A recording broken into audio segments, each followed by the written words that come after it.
예, 설교의 자리에 많이 서긴 하지만 또 오늘은 또 특별히 더 떨리는 것 같습니다. 하지만 열심히 준비했지만 준비된 말씀이 잘 전포되는지는 모르겠지만 전하는 자보다 뛰어나신 하나님의 말씀을 믿고 함께 선포하도록 하겠습니다. 아멘 많이 해주시면 감사하겠습니다. 아멘 꼭 해주시면 감사하겠습니다. 아멘을 안 해주시면 제가 틀린 것 같아요. 밥 버포드라는 사람이 쓴 하프타임이라는 책이 있습니다. 밥 버포드는 이 책에서 자신의 인생을 축구 경기에 비유하게 됩니다. 인생의 전반전은 이미 다 지나갔는데 이제 후반전을 맞이해야 되는 하프타임이라는 것입니다. 이때 나는 어떻게 해야 되는가 하는 것이죠. 전반전을 잘 보내지 못했다고 한다면, 실수가 있었다고 한다면 반성을 해야겠죠. 그래서 후반전은 더 나은 삶이 될 수 있도록, 더 나은 자리가 될 수 있도록 이것을 또 가꿔야 된다는 것입니다. 그는 자신의 전반전의 삶을 둘러봅니다. 내 전반전은 어땠는가 둘러보니까 내 전반전은 자신만을 위해서 살아온 인생 같다는 것입니다.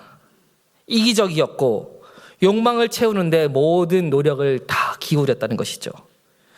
다른 사람들이 자신을 어떻게 볼지에 대해서 너무나 많은 신경을 썼다는 것입니다. 하지만 그 모든 것이 나의 인생의 공허함을 채워주지는 못했다는 것입니다. 그래서 이제 내 인생의 후반전을 어떻게 살아가야 하는가에 대해 생각해 보면서 인생의 삶의 의미와 목적을 다시 한 번 더 세워야겠다는 생각을 가지게 됩니다.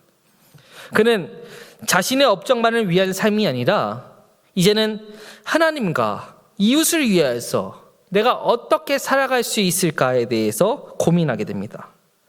그의 이런 결심의 중심에는 예수 그리스도가 있었다는 것이죠. 어떤 컨설턴트가 그에게 이야기했다고 합니다. 당신의 마음에는 늘 두 가지 갈등이 존재했습니다. 첫 번째 갈등의 원인은 돈이었습니다. 돈이 항상 최고의 가치다라고 하는 이 첫 번째 가치와 다른 한 가지의 가치는 예수님 뜻대로 살려고 하는 마음입니다. 돈과 예수님이 보여주시는 뜻, 이 갈등 가운데서 당신은 이제 결정을 내려야 됩니다. 돈을 최우선으로 살 것인가? 아니면 예수 그리스도를 최우선으로 살 것인가? 이 두 가지를 동시에 추구하게 되면 분명히 갈등이 생기게 된다는 것이죠. 그러면 진정한 삶을 살 수 없을 것이다 라는 충고를 듣게 되었다고 합니다. 여러분, 인생의 하프타임은 언제일까요? 우리 교회가 이제 50년 되었으니까 인생의 하프타임은 50년인 것 같기도 하고요. 요즘에는 100세를 넘어서 120세를 산다고 하니까 60세, 70세가 정도 돼도 인생의 하프타임이지 않을까 하는 생각을 해보기도 됩니다. 30살인가 40살인가 50살인가 사실 그런데 이런 나이는 사실 중요치 않다는 것입니다. 더 중요한 것은 내 삶의 중심에 누가 서 있느냐는 것이죠. 내가 누구를 통해서 생각하고 누구를 통해서 말하고 누구를 통해서 나의 가치관이 형성되고 있느냐. 그래서 그것을 통해서 나는 전반전을 어떻게 살았고 이제 후반전을 어떻게 살아갈 것인가. 여기서 고민하는 것이 더 중요하다는 것입니다.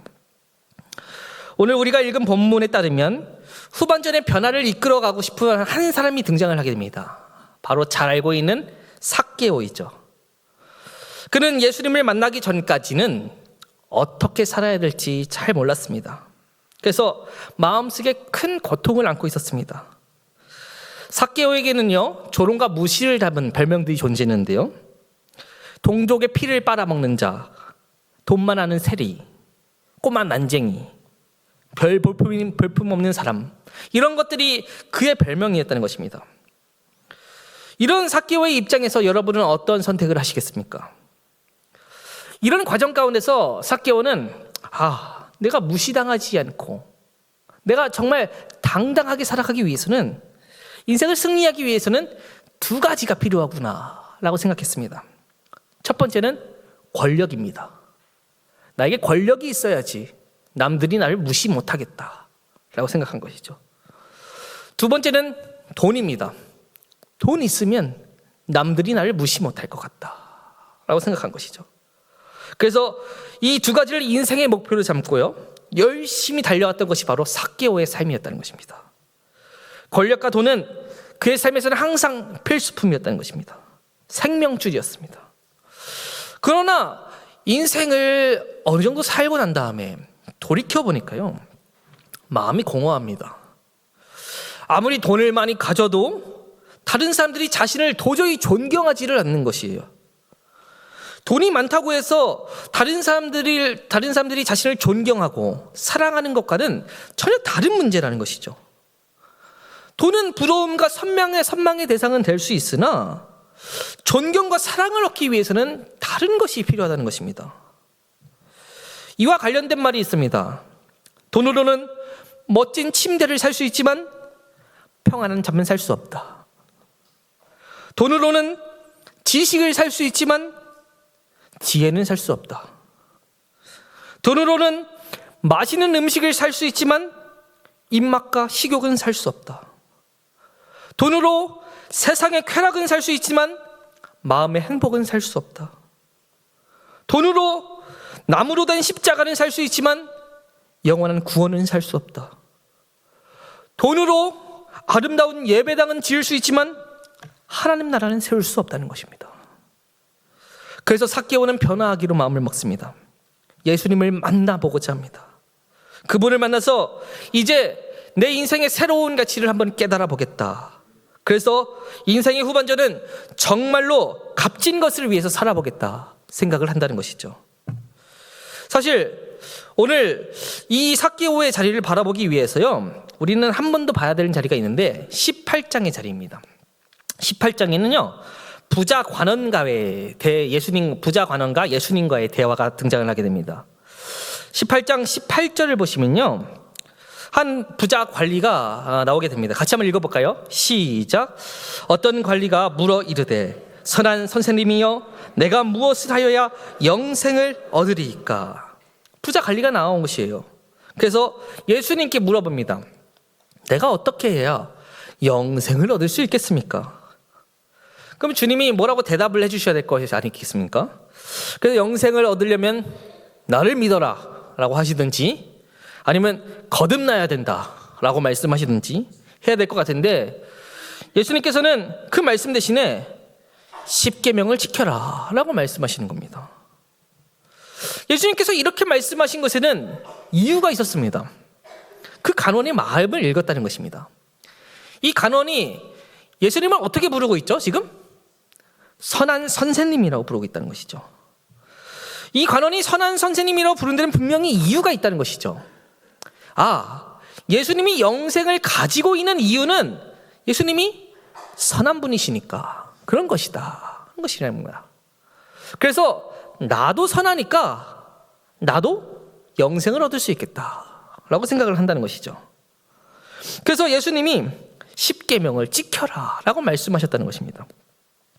그래서 관원이 어떻게 얘기하나요? 나는 어릴 적부터 이 모든 율법을 다 잘 지켰습니다 라고 대답을 했다는 것이죠. 이 말을 들은 예수님께서는 복잡하게 따지지 않으셨습니다. 그리고 이렇게 말씀하셨습니다. 그래, 네가 다 잘 지켰구나. 그런데 한 가지 부족한 게 있다. 네가 가진 것을 다 팔아서 가난한 사람들에게 나눠주어라. 그러면 나를 따를 수 있다. 이것은 굉장히 의외의 말씀이었다는 것이죠. 주님은 한 번도요, 영생을 얻기 위해서 계명을 지키라라고 이전에 말씀해 보신 적이 없으시고요, 주님을 따르기 위해서 모든 것을 팔아야 된다라고 말씀해 본 적이 없으시기 때문입니다. 모든 것을 다 팔아서 가난한 자에게 주라라고 이런 말씀을 하신 적이 없어요. 더욱이 오늘 이 관원은 부자라는 것이죠. 그렇기 때문에 당황했습니다. 이 누가복음의 저자 누가는요, 이 부자 관원이 부자라는 사실을 강조하고 있습니다. 저는 물론 이 말씀이 주님을 따르기 위해서는 우리가 무소유가 되어야 된다, 가난한 사람들과 모든 재산을 다 통용해야 되고 나눠 써야 된다 라는 것을 의미한다고 생각하지는 않습니다. 주님께서는 바리새인들을 의식하고 계셨다는 것이죠. 바리새인들은 겉으로는 굉장히 경건하고 종교적인 것처럼 보였습니다. 그래서 자신들이 꽤 괜찮은 종교인이고 신앙인이다 라고 생각을 하였습니다. 그래서 그들에게는 구원에 대한 해박한 지식과 메시아에 대한 아주 철저한 교육이 있었는데, 그럼에도 불구하고 그들에게 없는 것이 하나 있었는데, 그것은 무엇이냐? 정작 구원과 영생에는 크게 관심이 없었다는 것이죠. 그래서 예수님께서는 구원의 가치가 무엇인지에 대해서 말씀하시는 것입니다. 영생을 얻으려면 어떻게 해야 됩니까? 라고 묻는 부자 관원에게 영생은 네가 가진 액세서리 정도가 아니야. 영생을 가지려면 네가 모든 것을 다 팔고 와야 돼. 모든 것보다 가장 귀한 것이 영생이고 구원이다 라는 가치를 말해주고 계신다는 것이죠. 그러면 예수님께서는 부자 관원에게 이렇게 말씀하십니다. 24절과 25절의 말씀인데요. 재물이 있는 자는 하나님의 나라에 들어가기가 얼마나 어려운지 낙타가 발을 끼로 들어가는 것이 부자가 하나님의 나라에 들어가는 것보다 쉬우니라. 낙타가 발을 끼로 들어가는 것이 부자가 하나님 나라에 들어가는 것보다 쉽다는 것이죠. 여러분, 낙타가 바늘기에 들어갈 수 있습니까? 낙타가 바늘기에 들어갈 수 있나요? 못 들어가나요? 네, 과거에는 있었습니다. 어떻게 들어갔냐? 이 과거에 실을 어떻게 만드냐면 낙타를 푹 곱니다. 네, 고아요. 몇 날 며칠을 사고를 끓이듯이 계속 곱니다. 그러면 이게 어떻게 되죠? 물컹물컹해지고 흐물흐물해지고 어느 순간 이제 물처럼 변한다는 것이죠. 그러면 그걸 채반에 뜹니다. 채반에 뜨면 이게 줄처럼 실처럼 쭉쭉 이렇게 떨어지게 될 거 아니겠습니까? 그럼 얼른 식힙니다. 부채질을 해서 시키든지 뭘 해도 시키든지 얼른 식힙니다. 그럼 그게 실이 된 거예요. 그 실을 갖다가 바늘기에 깨는 것이죠.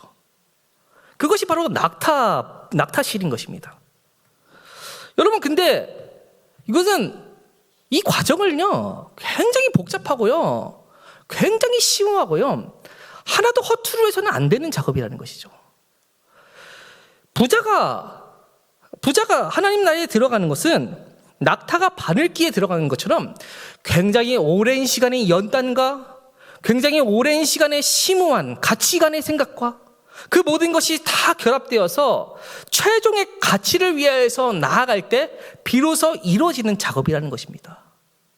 그냥 단순히 불가능한 것이 아니라 너에게 정말 영생의 가치가 무엇인지에 대해서 설명하고 계신 것이죠. 영생의 가치는 그냥 단순히 한번 주어져서 그냥 듣고 얻어지는 그런 것이 아니라 너의 일평생을 다 바쳐서 가치관을 두고 그것을 위해서 최선을 다해서 살아가야 될 만큼 아주 중요한 것이다 라는 이런 얘기를 던지고 있는 것입니다. 주님께서는 이런 부자 청년과의 대화를 마치시고 여리고로 돌아가십니다. 여리고로 돌아가시면서 예수님은 나면서부터 맹인이었던 한 명을 고쳐주시고 그로 인하여서 이 사람들이 이 벌떼와 같이 몰려들게 됩니다. 그 과정 가운데서 삭개오가 나타나게 된 것이죠. 오늘 본문을 보면 삭개오는 여리고의 세리장이 되었다라고 말하고 있습니다. 세리장이었다는 것은 무슨 뜻인가요? 부자라는 뜻인 것이죠. 동시에 당시 유대인들에게는 최고의 혐오의 대상이었다는 것입니다. 저는 누가복음 19장에서 삭개오를 묘사할 때 부자라는 표현을 쓰는 것이 18장에 나타나는 부자 관원과 대조를 시키는 것이다 라는 생각이 들게 됩니다. 부자 관원은 십계명도 잘 지키고요 종교적으로 도덕적으로 절대 흠이 없는 사람이었다는 것이죠.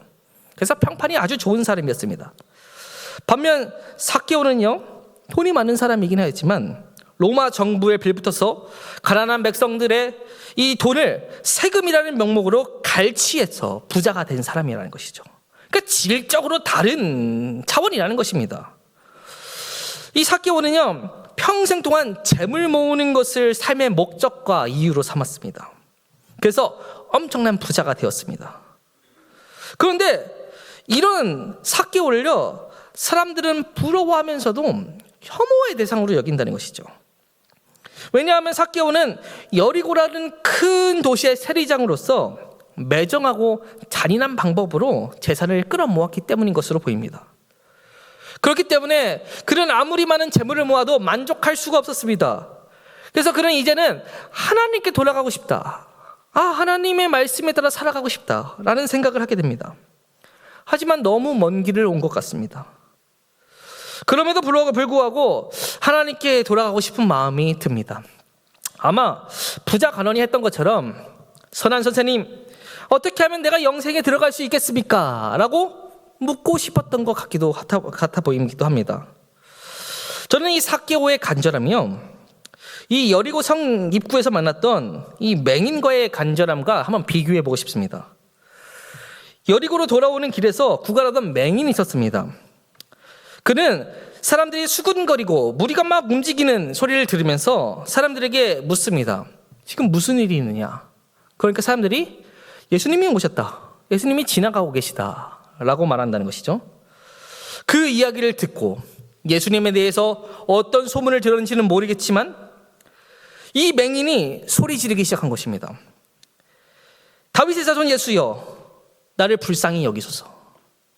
다윗의 자손 예수여, 나를 불쌍히 여기소서. 소리 질렀다는 것이죠. 여러분, 예수님께 다가가는 자리가 이 맹인이 다가가는 게 어려웠을까요? 키 작은 삭개오가 다가가는 게 어려웠을까요? 당연히 맹인이 더 어렵겠죠. 맹인은 보이지가 않으니까요. 근데 맹인은 그 간절함을 어떻게 활용했나요? 소리쳤다는 것이죠. 그러면 삭개오는 왜 그렇게 하지 못했을까? 삭개오도 소리쳤으면 될 텐데 삭개오는 왜 그렇게 하지 못했을까? 아마 제가 생각할 때는요, 자신이 불의한 사람이라고 생각한 것 같아요. 내가 너무나 불의한 사람이라서 이 예수님을 만나기에는 부족함이 있다. 내가 마음에는 간절함은 있지만 주님을 만나서 뭔가 얘기를 해보고 싶지만 내가 너무나 불의한 방법으로 재산을 너무 갈취했기 때문에 나는 그럴 자격이 안 된다라고 생각한 것 같습니다. 그래서 멀리서 지나가는 예수님을 한 번만이라도 보고 싶어서 돌 무화과 나무에 위에 올라가서 주님을 한번 보았습니다. 이때 예수님께서는 삭개오의 마음을 아셨습니다. 그리고 그에게 다가오십니다. 오늘 보면 5절을 보시면요, 예수님께서 이렇게 말씀하십니다. 삭개오야, 속히 내려오라. 내가 오늘 내 집에 유하여야겠다. 예수님께서 이렇게 말씀하신다는 것이죠. 이 말씀을 듣고 삭개오는 심히 기뻐합니다. 뭐가 그렇게 기뻤을까요? 예수님께서 그의 병을 고쳐주신 것도 아니고 그의 문제를 해결해 주신 것도 아닙니다. 삭개오가 예수님에 대해서 얼마나 많이 알고 있었는지는 모르겠지만 그는 개인적으로 예수님을 만난 적이 한 번도 없죠. 그럼에도 불구하고 예수님이 오늘 내가 네 집에 유하여야겠다 이야기하니까 그 말씀을 듣고 너무나 기뻤다는 것입니다. 왜 그런가? 아마 삭개오에게는 여리고성 문 앞에 있었던 맹인의 간절함과 같은 그 간절함이 있었던 것으로 보입니다. 맹인에게는 있었지만 부자 청년에게는 없었던 그 간절함이 삭개오에게는 있었다는 것이죠. 그래서 예수님이 그의 집에서 쉬어가겠다 말씀하실 때 삭개오는 너무 기쁘고 너무나 좋았다는 것입니다. 그런데 예수님을 따르던 무리들은 이것을 이해할 수가 없었습니다. 아마 삭개오의 생각과 비슷했던 것으로 보입니다. 7절을 보시면 무사람들이 보고 수군거리면서 이르되 저가 죄인의 집에 유하려 들어갔도다 하는도다 라고 얘기한다고 합니다. 당시의 사람들의 생각처럼 이 율법적이고 종교적으로 살아갔던 부자 간원과 어울리는 것은 굉장히 좋은 것인데 이 악한 방법으로 재산을 축적한 삭개오와 같은 사람하고 함께하는 것은 탐탁지 않다라는 사람들의 생각이었던 것이죠. 그래서 무리의 사람들이 모여서 수군거리기 시작한 것이죠. 예수님이 이 사람이 누군지 몰라서 그의 집에 들어가려고 하시는 거냐? 라고 하면서 수군거렸다는 것이죠. 여러분, 삭개오는 돈을 벌기 위해서 평생 수단과 방법을 가리지 않았습니다. 그래서 많은 돈을 벌었지만 그것이 전부가 아니었습니다. 그래서 이제 그는 영생을 얻고 싶었고 돌아오고 싶었습니다. 새 사람이 되고 싶었다는 것이죠. 주님을 만나고 싶었고 주님의 말씀을 듣고 싶었습니다. 이것이 부자 간원과 삭개오의 차이였다는 것이죠.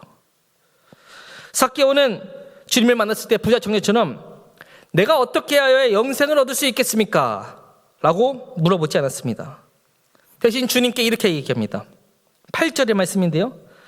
내 소유의 절반을 가난한 자들에게 주겠사오며 만일 누구의 것이든지 속여 빼앗은 일이 있으면 내 갑절이나 갚겠습니다. 라고 얘기했던 것이죠.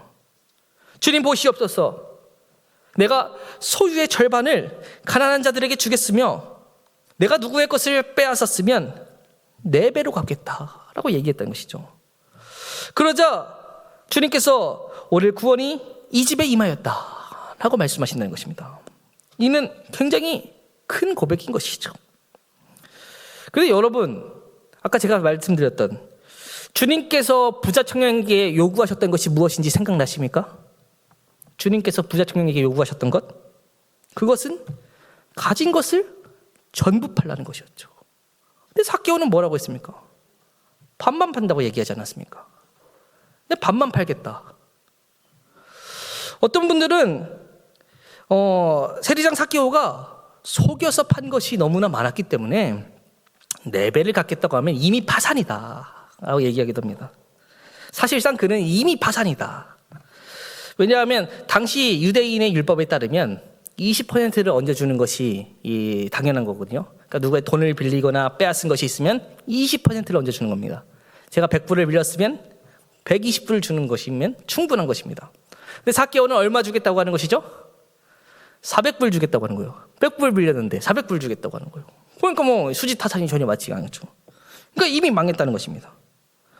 그런데 지금 삭개오의 이 말은 사실 주님과 흥정하고 있는 말이 아니라는 것입니다. 주님, 내가 내 재산의 절반을 내놓겠으니까 나도 영생 받게 해주세요.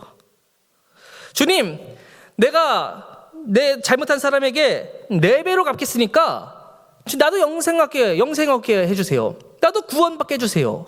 라고 하면서 흥정하고 있는 것이 아니라는 것이죠. 이 말은 진심으로 재물이나 권력보다 영생을 더 원한다는 고백이라는 것입니다. 삭개오는 진심으로 회개하고 새 사람이 되겠다라는 고백을 하고 있다는 것이죠. 이제 나의 인생의 후반전을 어떻게 살아갈 것인가에 대해서 바라보면서 내 인생의 후반전은 재물이나 권력이 아닌 하나님을 바라보면서 살아가겠다라는 것입니다. 부자 청년은 어떻게 하면 내가 영생을 얻겠습니까? 라고 얘기하면서 이 자신이 가진 것에 대해서 드러내기를 원했습니다. 나는 이렇게 10계명을 잘 지키는 사람입니다. 나는 이렇게 계명을 잘 지키는 사람입니다. 나는 선한 사람입니다. 그렇기에 나는 영생 얻기에 충분한 사람입니다. 라고 얘기했습니다. 하지만 삭개오는 달랐다는 것이죠. 삭개오는 처음에는 인생의 관심사가 재물에 있었으나 지금은 이 재물이 아니라 나의 인생의 모든 관심은 하나님께 있다. 그래서 내 소유의 절반을 가난한 자들에게 주고 속여 빼앗은 것이 있으면 4배로 갚겠다라고 이야기한다는 것입니다. 이것이 바로 진심의 회심의 진실된 회심의 표현이었다는 것이죠. 오늘 이 사건에 대해서 누가복음의 저자 누가는 10절에서 이렇게 고백합니다. 인자가 온 것은 잃어버린 자를 찾아 구원하려 함이니라.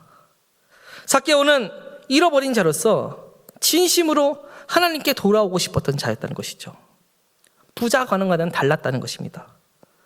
비록 세리장이라는 직위 때문에 이 재산 때문에 이 도덕적으로는 종교적으로 자부심을 가질 수는 없었으나 그에게는 영생에 대한 갈망이 있었다는 것입니다. 그래서 부자관원은 자신이 잃어버린 자라고 생각할 만큼 간절하지 않았지만 삭개오는 나에게 잃어버린 그 간절함으로 인하여서 그것을 찾기 위해서 하나님께 나가기를 소망하였다는 것이죠.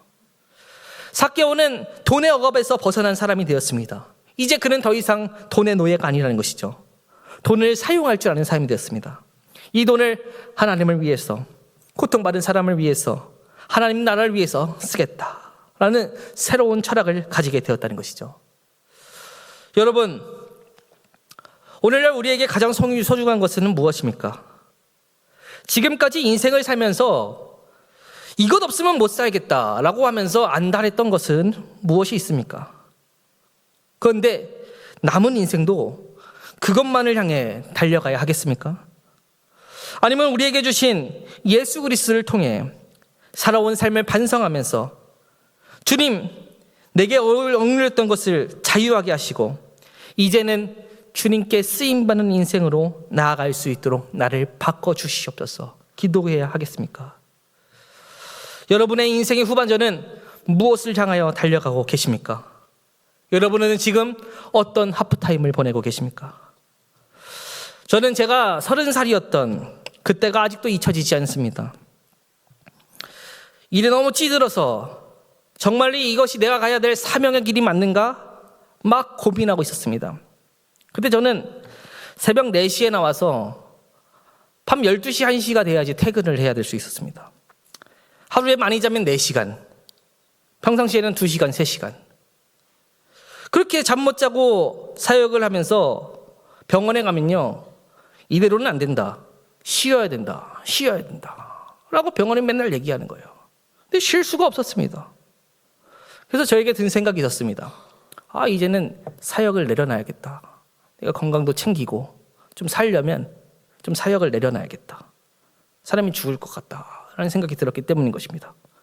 그런데 그때 교통사고가 크게 났습니다. 전봇대를 들이받고 차가 반파가 되었습니다. 엔진룸까지 전봇대가 타고 들어왔습니다. 지나가던 교인이 사고 난 것을 보고 교회에 전화를 걸었습니다. 사람이 죽은 것 같다. 근데 그때 저는 몸 하나 성한 데 없이 그냥 잘 걸어 나왔습니다. 그리고 담임 목사님이 절 불러가서 찾아갔습니다. 잔뜩 혼날 줄 알고 긴장해서 찾아갔는데 담임 목사님이 하시는 말씀이 죽을 거 살았으니 더 열심히 해라 하는 것입니다. 죽을 거 살았으니 더 열심히 해라. 아니, 나 이제 그만두려고 하는데 죽을 거 살았으니 더 열심히 하라니. 더 열심히 하라니. 하지만 그날 이후 저의 생각이 바뀌었습니다. 아무도 나를 도와주지 않아서 나 혼자 모든 것을 다 감당해야 된다라고 생각했던 이 모든 생각이 다 내려놓아지고, 내가 살아있는 것은 주님의 은혜이지. 모든 것은 원래 다 내가 해야 될 일인데 남이 도와주면 고마운 것이고 안 도와주면 당연한 것이지. 오늘도 은혜 가운데 살아가자 생각하기 시작한 것입니다. 엊그저께 부모님께서 전화가 오셨습니다.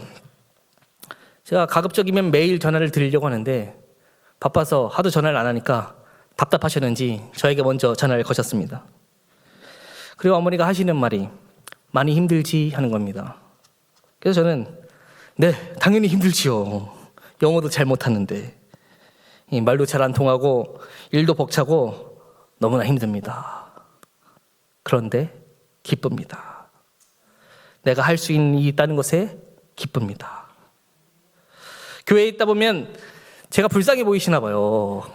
여러분 오시고서 목사님 힘드시죠? 이렇게 지나가실 때가 있습니다. 그러면 저는 그렇게 대답합니다. 재미있습니다. 잘 되고 있습니다. 라고 대답한다는 것이죠. 왜냐하면 과거에 제가 아니기 때문인 것입니다. 과거의 삭개오는 돈만 알고 돈을 모으느라 많은 비난을 받았습니다. 그러나 이제는 예수님을 통해 새로운 삶을 살아가기를 소망하고 있습니다. 우리도 예수님을 통해서 우리의 삶을 다시 한 번 더 달아보고 주님을 위해서 살아가는 새로운 삶이 무엇인지 이제 시작해야 된다는 것이죠. 예수님을 만난 삭개오는요, 이제는 돈을 버린다고 막 이 사람들의 비웃음을 받기 시작합니다. 그런데 삭개오에게 놀라운 변화가 일어나게 됩니다. 주님을 위해서 새롭게 살아가는 그 삶이 기쁨이 되는 것이라는 것입니다. 여러분, 우리의 남은 인생은 이제 어떻게 살아가야 되는 것입니까? 우리의 하프타임은 언제인가요? 하프타임은 30대인가요? 20대인가요? 10대인가요? 아니면 50대, 60대, 70대? 그것도 아니라는 것입니다. 우리의 하프타임은 바로 오늘이라는 것입니다. 내일을 향해서 나아가야 할 오늘이 바로 우리의 하프타임이라는 것입니다. 우리는 내일을 무엇을 위해서 살아가야 합니까? 영생을 위해서, 구원을 위해서, 비전을 위해서, 사명을 위해서 살아가야 할 바로 이때가 바로 우리의 하프타임이라는 것입니다. 여러분들의 삶의 자리가 바로 이런 것으로 채워지기를 간절히 바라겠습니다. 우리는 남은 인생 동안 예수님이 나의 주인이시면서 내가 주님을 위해서 쓰임받겠다, 주님의 교회를 위해서, 주님의 백성들을 위해서, 하나님의 나라를 위해서 내가 쓰임받아 살아가겠다라는 그런 자리가 되기를 축원하겠습니다. 그렇게 될 때 우리의 삶은 이전에 알지 못하였던 기쁨으로 채워지게 된다는 것입니다. 우리 인생의 하프타임을 바라보시면서 내 인생의 후반전을 갖고 가시는 여러분들의 자리가 되기를 축원하겠습니다.